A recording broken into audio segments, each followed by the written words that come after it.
UK Uncut. They are aiming to have a peaceful, quiet sit-in inside the store. Their point being that many big companies are avoiding paying tax, and that would certainly help the Treasury if that tax were paid. But outside, there have also been people who are allied to the anarchist group,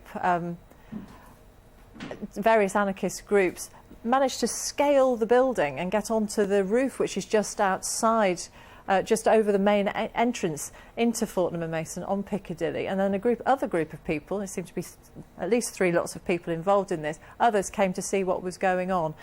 Police have been involved in skirmishes, they've had their riot shields there to protect them, and then suddenly the group will move again. And several banks along that road have been targeted and been smashed with poles and flags. We saw a moment ago Santander was suffering quite a lot of damage, and one of the branches of Lloyds TSB there as well, the cash machines were being attacked with these flags. And certainly earlier in the afternoon it was around Oxford Street, Oxford Circus, that a number of people had gathered for similar purposes, and lots of paint being thrown, fireworks, flares. We've seen a fire in Oxford Circus as a Trojan horse that was being carried by protesters with satellite, and a few moments ago we saw a small fire in the road in Piccadilly. You can see again yet more police have arrived. They're now either side of a group of protesters, many of them dressed in black. These police brought in, this all happening by surprise.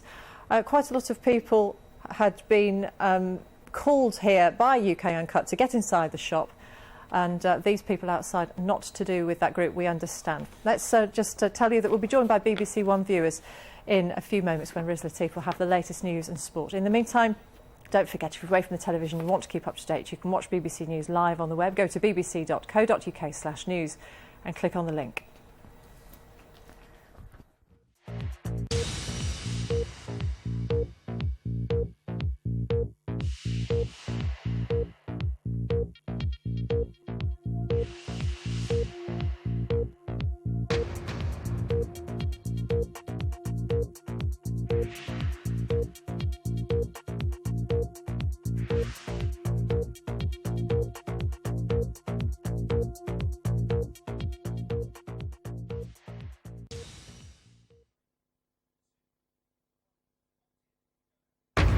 More than 250,000 people demonstrate in central London against government spending cuts.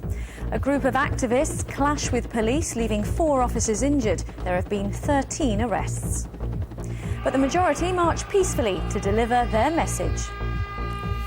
Showing the government that they can't dismantle our public services just as easily as that. They'll fight them all the way.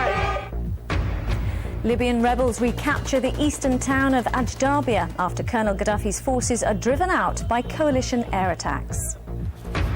And in sport, England cruised to victory over Wales in their Euro qualifier in Cardiff.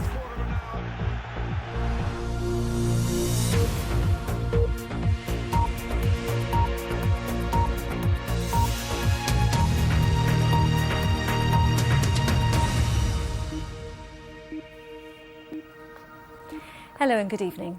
It's estimated more than 250,000 people from across the country have taken part in a demonstration in central London against government spending cuts.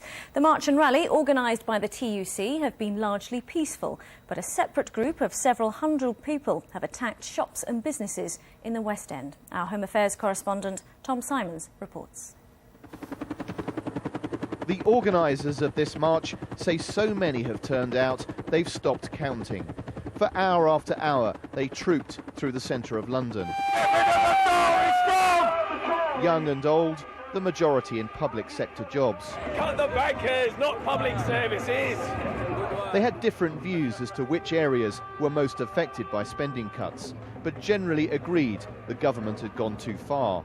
Fantastic. Showing the government that they can't dismantle our public services just as easily as that.